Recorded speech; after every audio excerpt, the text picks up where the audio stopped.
if you don't know how to analyze a deal, you're never going to get anywhere. So number one, you need to know how to find the numbers. Number two, you need to know what needs to be done to get those higher numbers.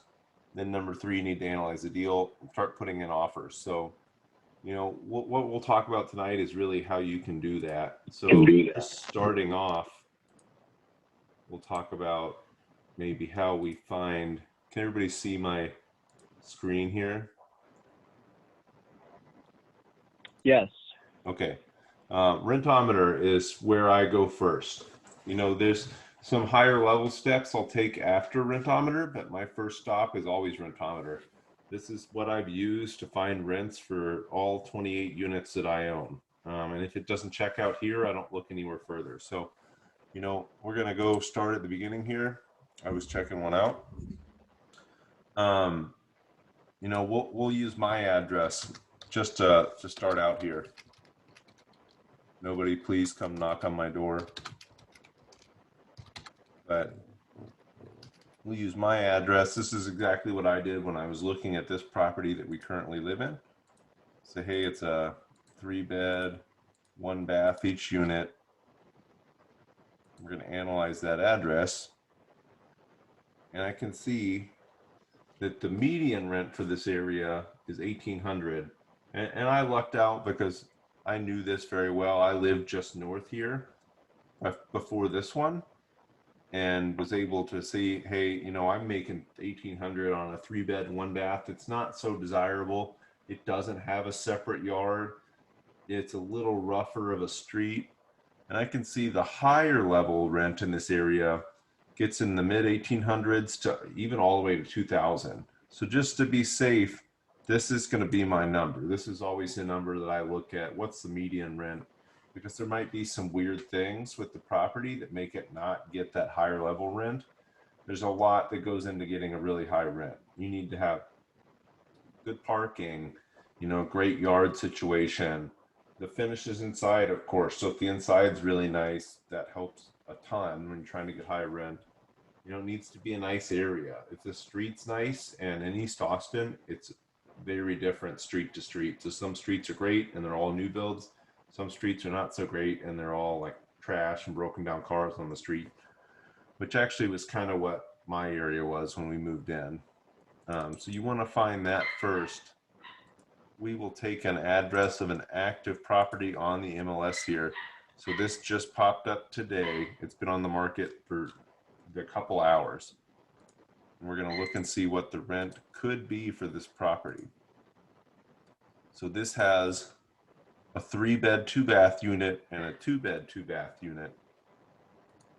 Saying average rent, oh, made a mistake there.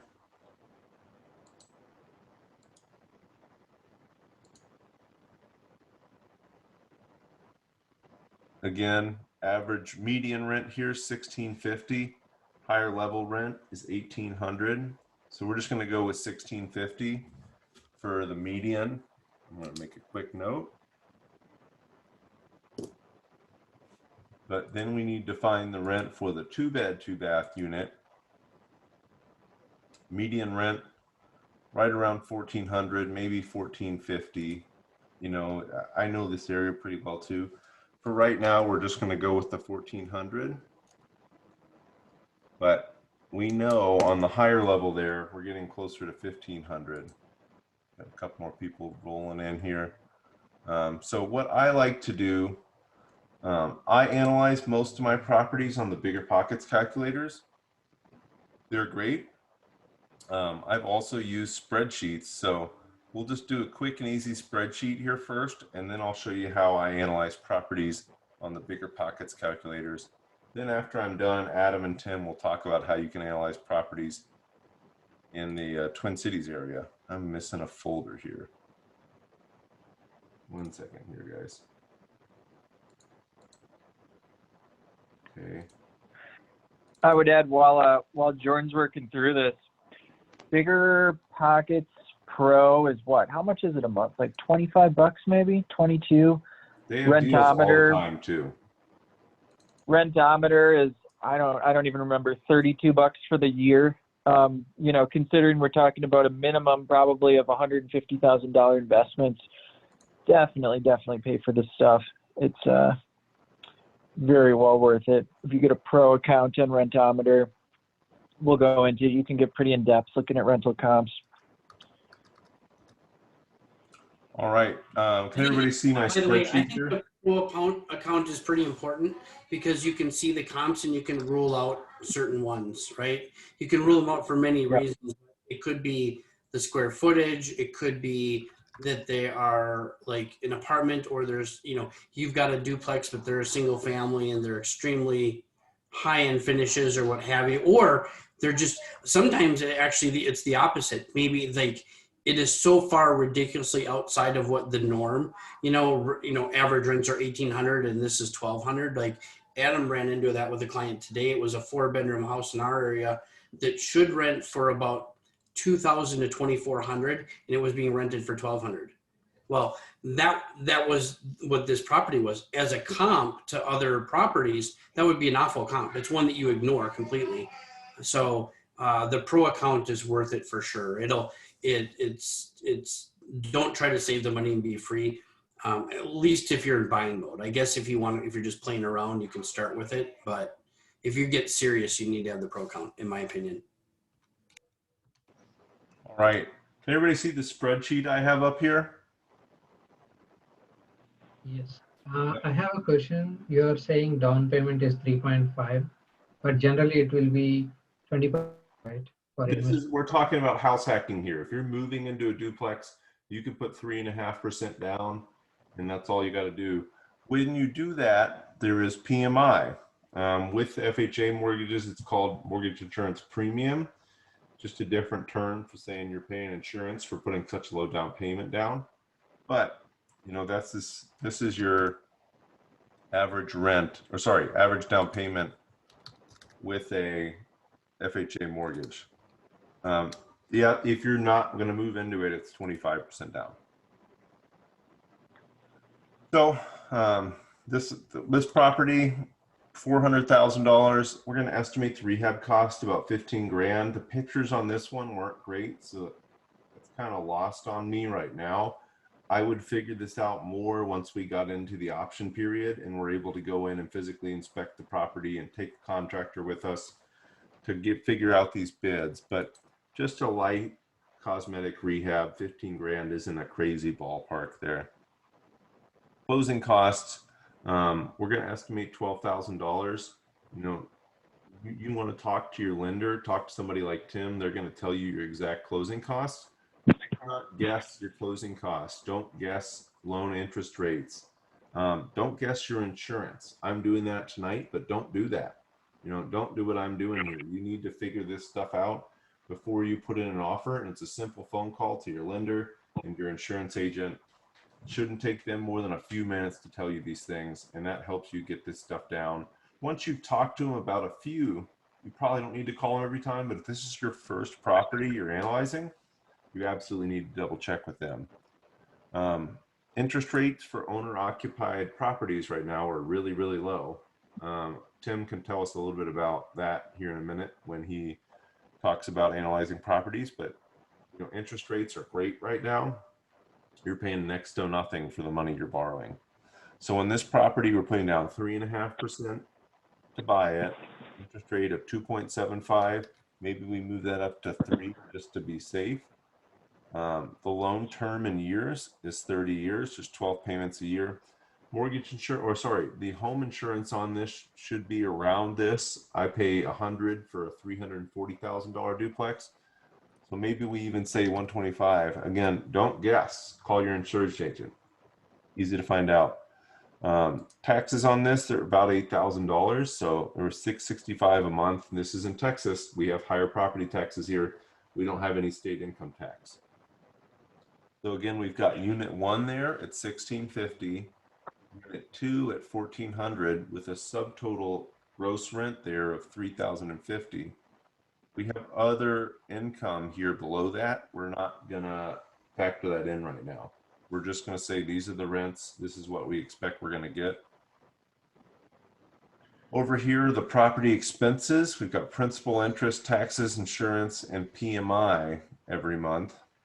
That adds up to around 2,500 bucks a month.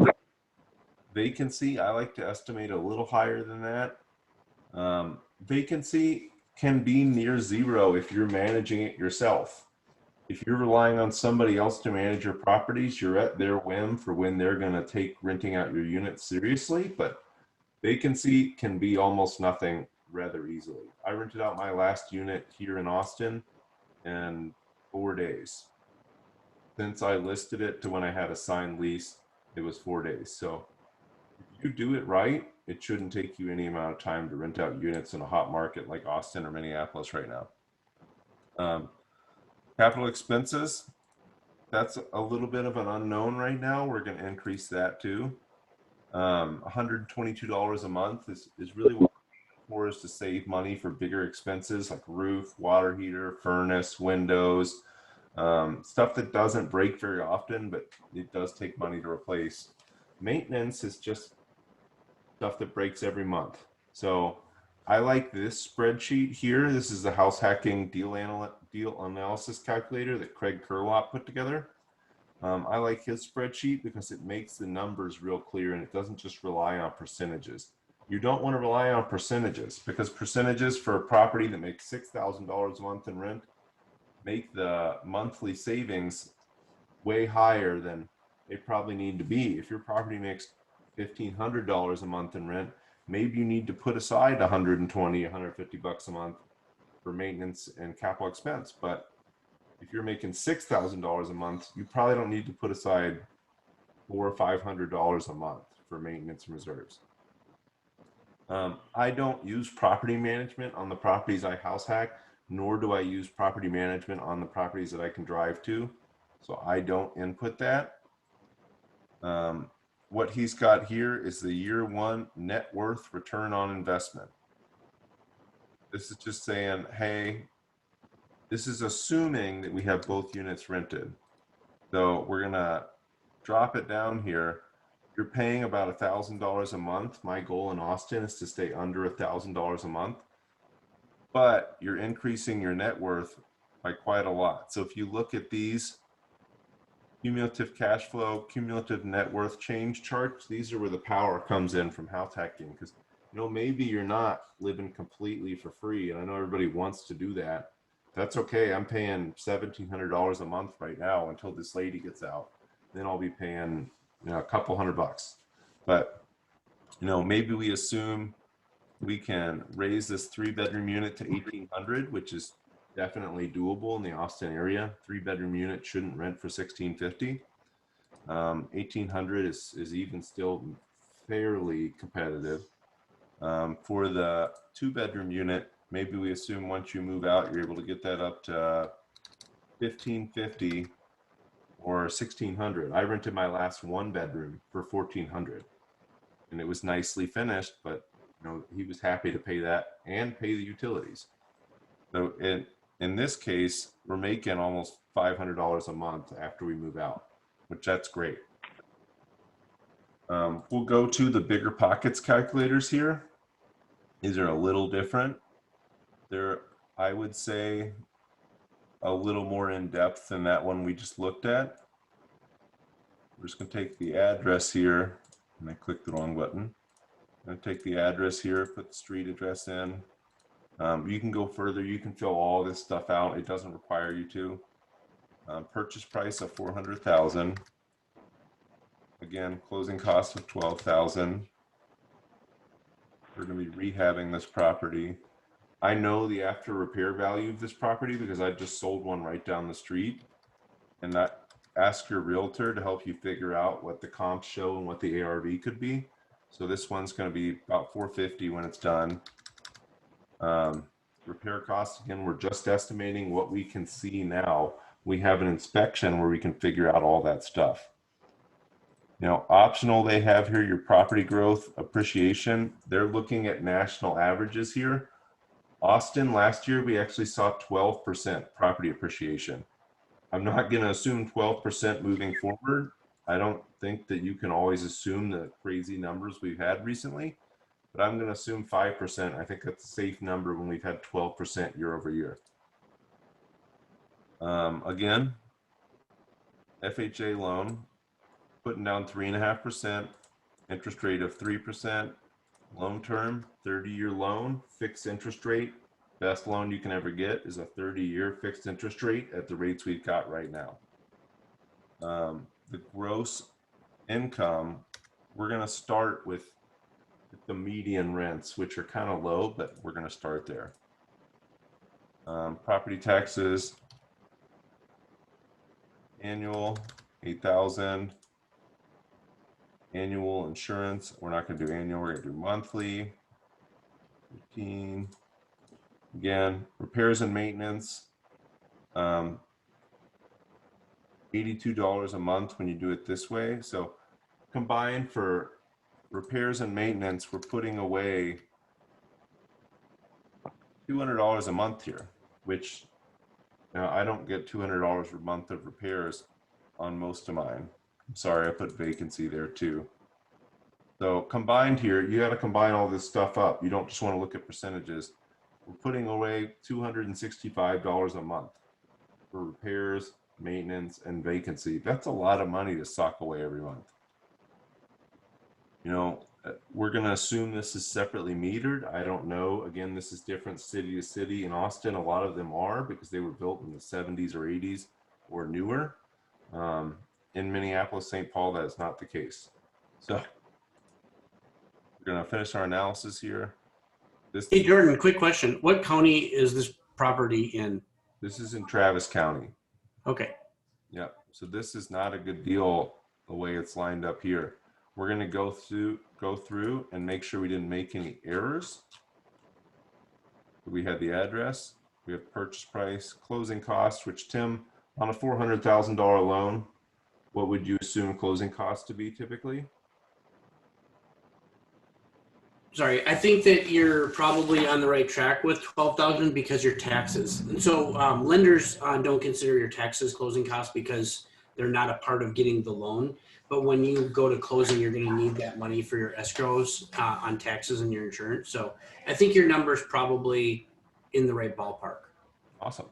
It might be a little on the high side, but it's certainly in the right ballpark.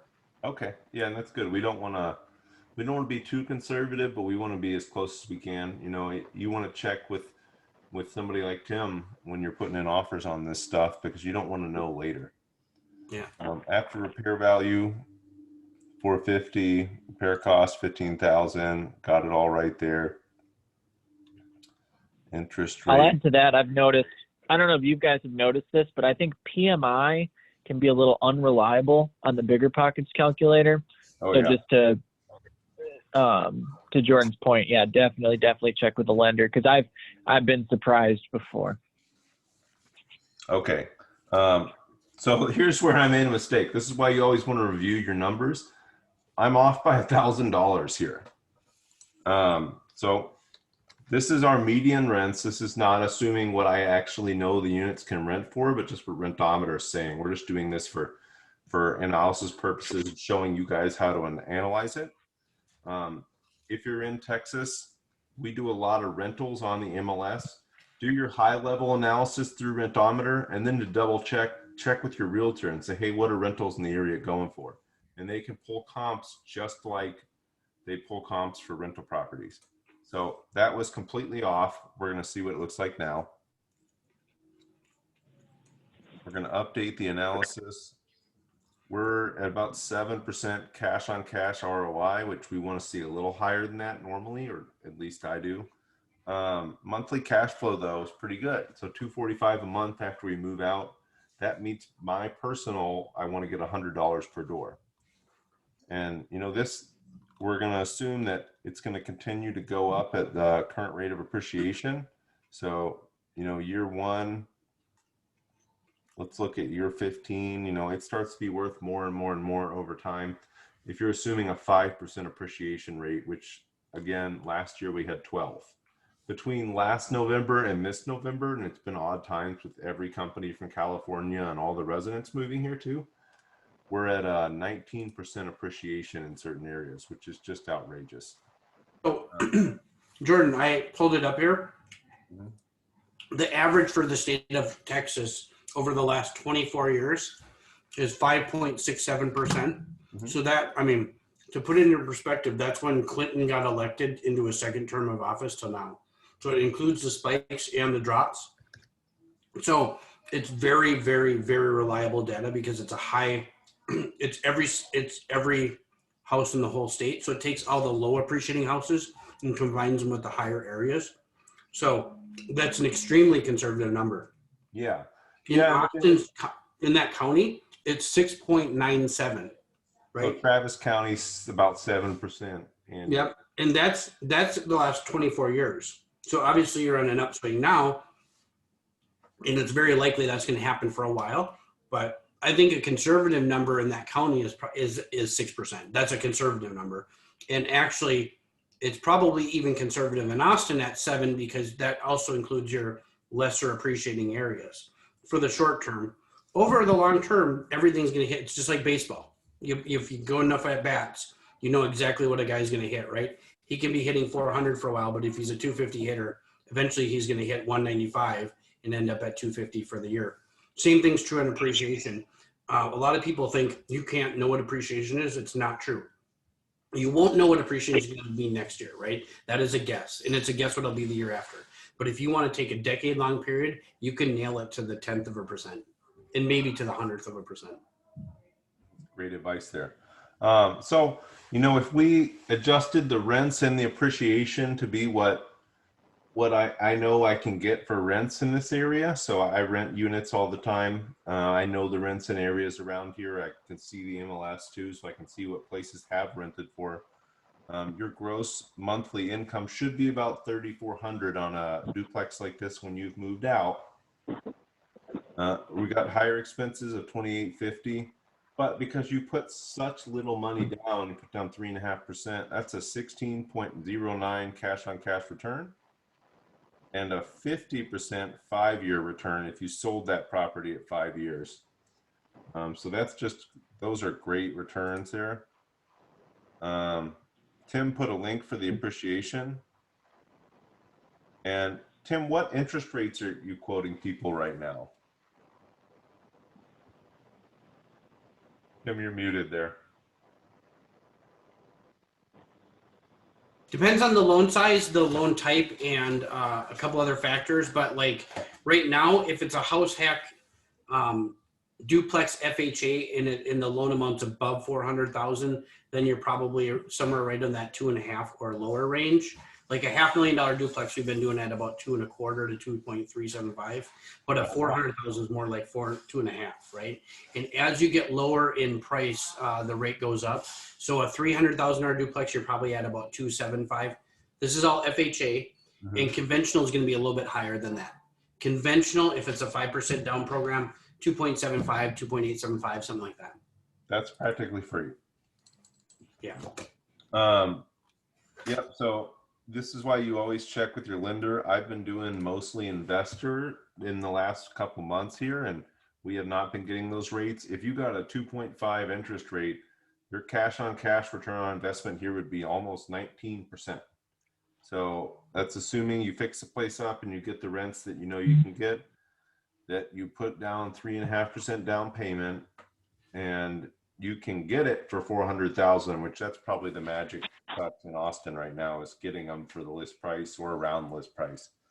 So we're going to let Tim present here too. I know, Tim, you've got a lot of good stuff to say. And, you know, so Tim and Adam there are in Minneapolis. Adam is a realtor. Tim is a loan officer.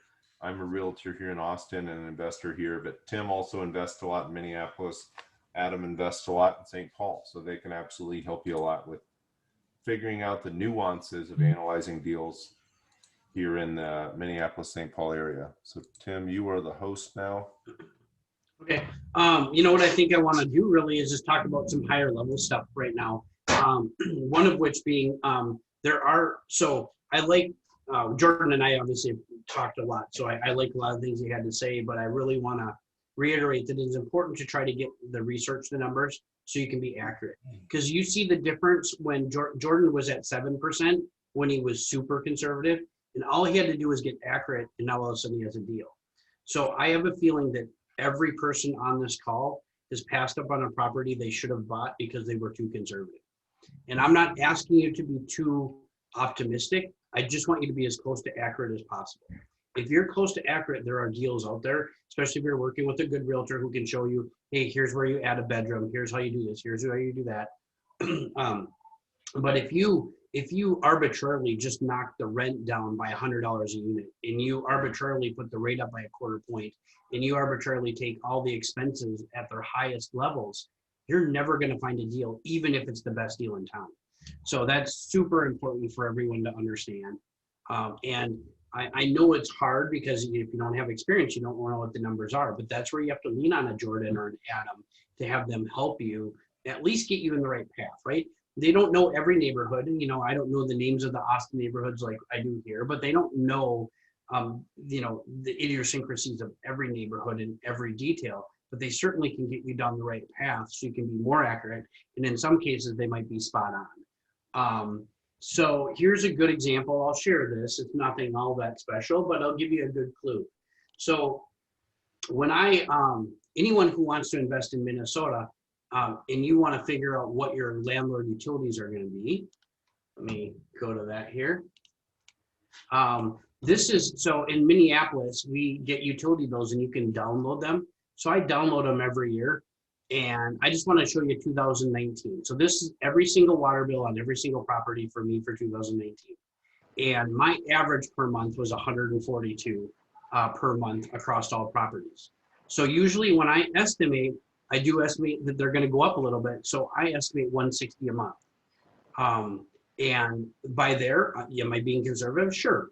But am I being so conservative that it's going to screw me? No. I'm just adding a nice percentage on so that I don't get a surprise, because I don't want to be overly optimistic on everything, right? But notice I'm close. I'm close, just on the high side of close. I think you can do that with insurance, just like Jordan said. Call your realtor, find out what the insurance is on a couple of houses. You don't need to know every house you look at, by the way. But your insurance agent, sorry, I said realtor, I meant insurance agent. They can tell you what the insurance is on a few properties, and you can use that as your guide. As a loan officer, I see insurance so many times, I can pretty much tell you within 25 bucks a month what your insurance should be, right? Like I already know that. So you can actually ask your loan officer, hey, what is insurance on a house like this in this area? They're going to be able to give you a range, and that's probably adequate enough. But again, don't take that range, and don't take the top end of that range and then add 50 bucks, right? Because you're not going to find deals. If they give you the high side of the range, that's the high side of the range if you trust them. You know what I mean? So work with good people who know what they're talking about. So you can start to do this. You can start to look up utility costs, ask people, get their data, and you can get your numbers more accurate. The last thing is, Jordan said it, but when you're going through these calculators and you see a percentage on there, look, here's the deal. A water heater costs the same amount in a $400,000 house and a $100,000 house, but the rents are totally different and the percentage of purchase price is totally different. You need to figure out more accurately as a dollar figure and less as a percentage of the thing, because a low-end property probably needs a higher percentage and a high-end property needs a lower percentage when it comes to figuring out expenses. So these are all things you really have to get down. Another thing that's important is figuring out what the differences are in bedrooms per area. So in Minneapolis, for example, I know that in Northeast Minneapolis, and this something like this will be true in East Austin, is a bedroom is worth X amount if it's a 2-bedroom, and it's worth X amount as a 3-bedroom. And what I mean is, in Northeast Minneapolis, if I have a 2-bedroom and it's in good condition, each bedroom is worth $750 or $1,500 for a 2-bedroom. Okay, and I know that if it's a 3-bedroom, that drops down to no less than $625, but it's probably at this point I would say it's probably closer to $675 a bedroom for a 3-bedroom. So now what I can start doing is looking at places and going, okay, yeah, this place is $400. The one down the street is $450, but it's got an extra bedroom in it already. So that extra bedroom is costing me $50,000 more, right? That $50,000 more is going to bring me, let's say in East Austin, $650, and in Northeast Minneapolis, $675, right? Whatever the numbers are, doesn't matter. Now all I have to do is figure out how much my mortgage payment increased, but when I spent the extra $50,000, and I know whether I should buy that property, right? And these are simple things you can start doing when you analyze properties to really know, and eventually you're going to narrow in on things. It's not a mistake that Jordan bought a 3-bedroom place. That was on purpose. I know that because him and I have talked a lot. He never even told me what he bought, but I know why he bought a 3-bedroom because I drill this into people all the time. That extra bedroom made him more money. That 50 grand was the best 50 grand he spent. The first 400's money he had to spend, right? And so here's the simple math for everyone on the call. Doesn't matter what city you're in. If you're buying right now, the simple rule of thumb is for every $1,000 you spend on your mortgage, it's going to cost you $5 a month. And the reality is it's closer to 450 if you're house hacking. But let's just use 5 because it's super easy math. That means that $50,000 in increased price costs you $250 a month, but it's going to make you $675. You should do it all day long, right? You'll make more. Plus, you'll have a property that's worth more. That means it's going to appreciate more. Guess what it also is? It's a larger tax deduction. It's also bigger tenant pay down. It will win on all 4. So that doesn't mean you always spend more money, but if you can spend more to get a place that grosses higher rents, it's almost always worth it. There are laws of diminishing returns here. You got to be realistic, but these are just all high level things that you need to get comfortable with. Spending less isn't always better in real estate. It can be, but it's not always better. And that'll hold true in both markets.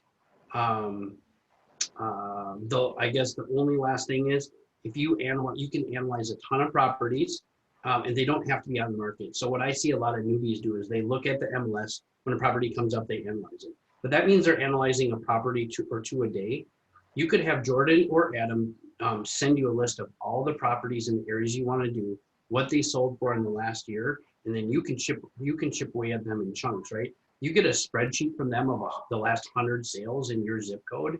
You can nail through those and figure them out, and you're going to start to see patterns much easier. And these are actual sale prices, not list prices, right? Because if you get that list price at 400 and you're in East Austin and you have to spend 425, well, that wasn't a 400,000 house, it was a 425 house. You'll know that if you're going based off of past sales, and you're going to have more accurate data, and you're going to feel more comfortable. And once you feel more comfortable, you're actually going to buy a house. That's all I got to say. Yeah, I think get out there, analyze properties, talk to your agent, whoever, and get their feedback on it. Ideally, you have an agent who's an investor and knows this stuff, so you can say, hey, this is the analyzation I did. What do you think? But yeah, analyze a bunch of sold properties and see what they sold for and what the numbers look like there. And it's all just practice. That I kind of breeze through that stuff anymore, but I do a couple a day still, and I've been doing that for years. Yeah, I would add, if you're doing this stuff, I think you're already ahead of the curve compared to a lot of people occupying duplexes. If you're on bigger pockets, if you're networking with other investors, if you have a spreadsheet, I don't know about you guys, but I see properties sell all the time, and I kind of scratch my head. The Twin Cities is full of like 4 bedrooms that sell for close to $400,000, and I think if you have the tools, I think you're halfway there.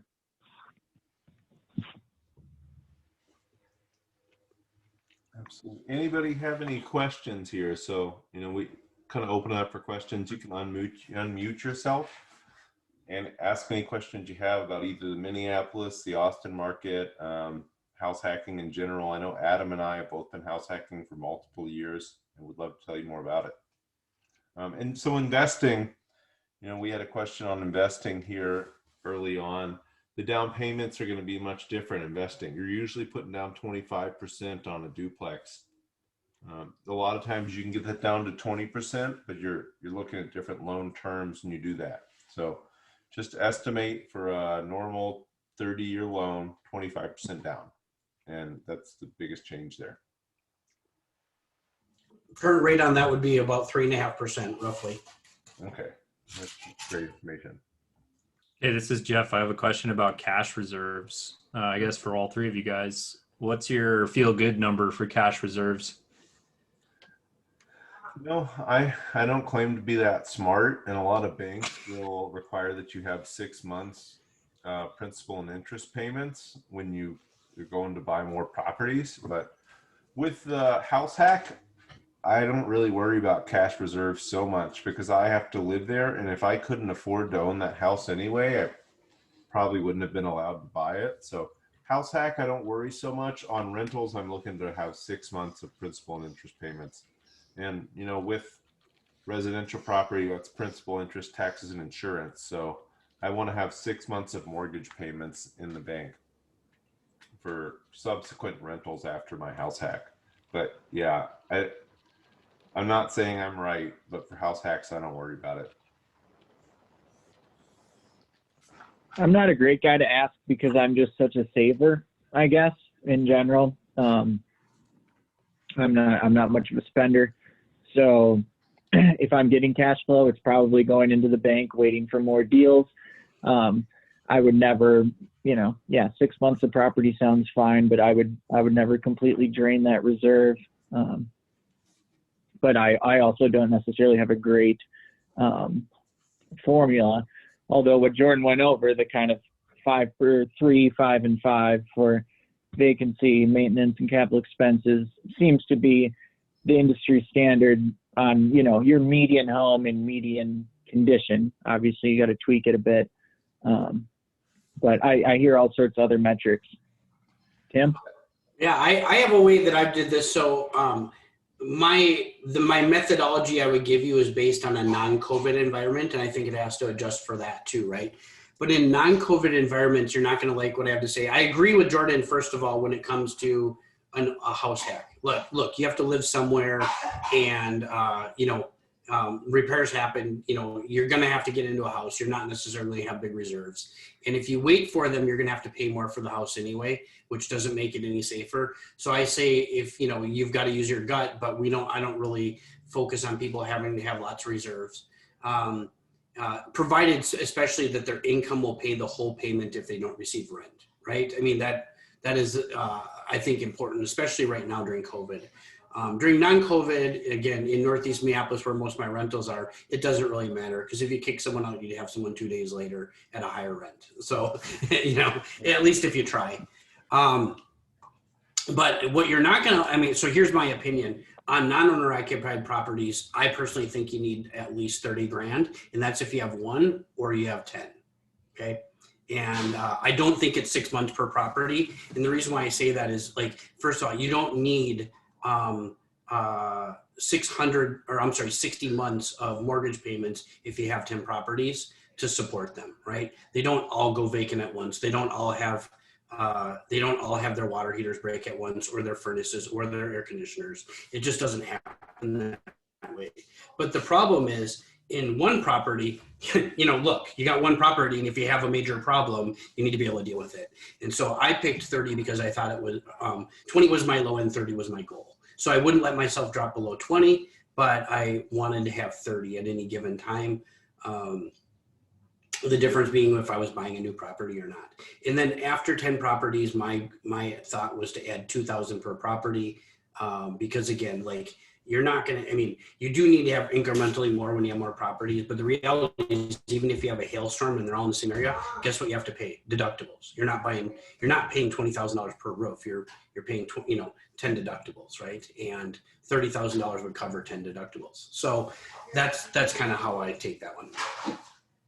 Yeah, no, I think that's a great piece of advice, because you never really have a bunch of big repairs at once.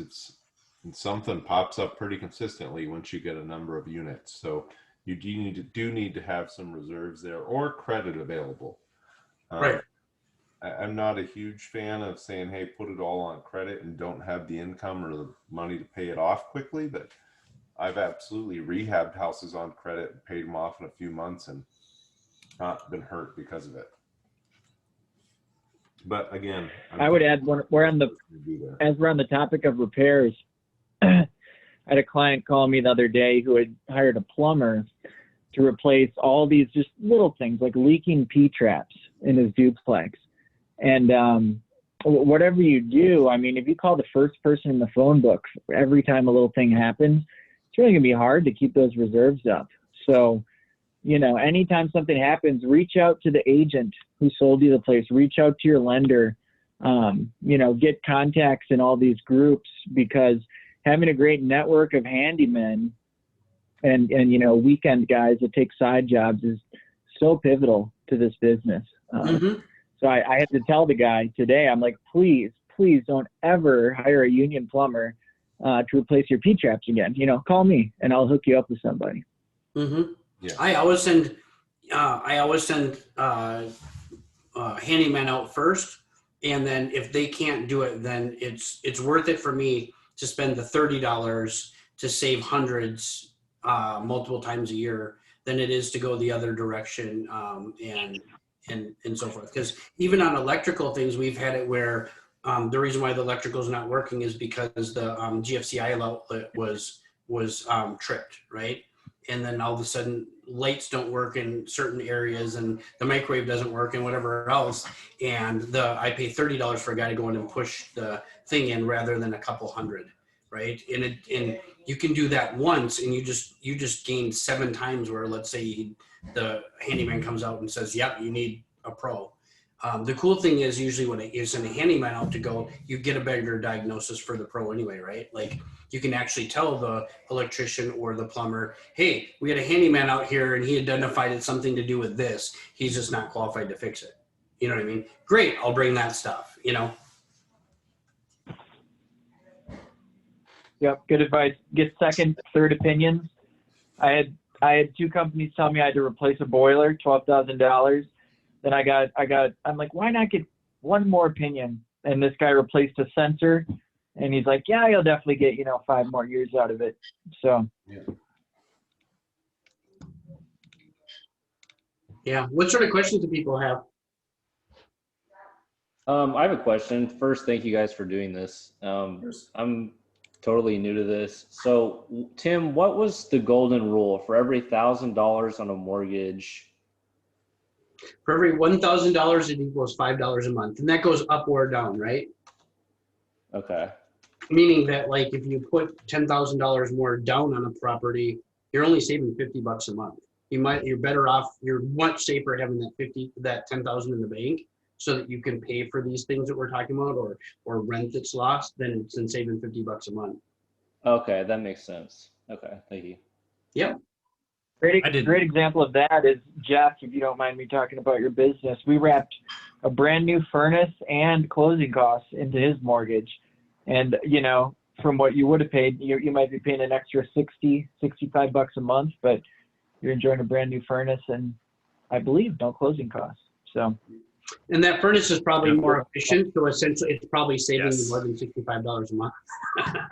When I called the energy company today, I was a little bit scared on the 12-month average of the heat bill, but I think you're right. I think that's going to come down, and that was exactly the point I was going to make. So thanks for jumping in, Adam. Sorry to steal your thunder. No, all good, but it helps on the CapEx savings too, because now I don't have to, face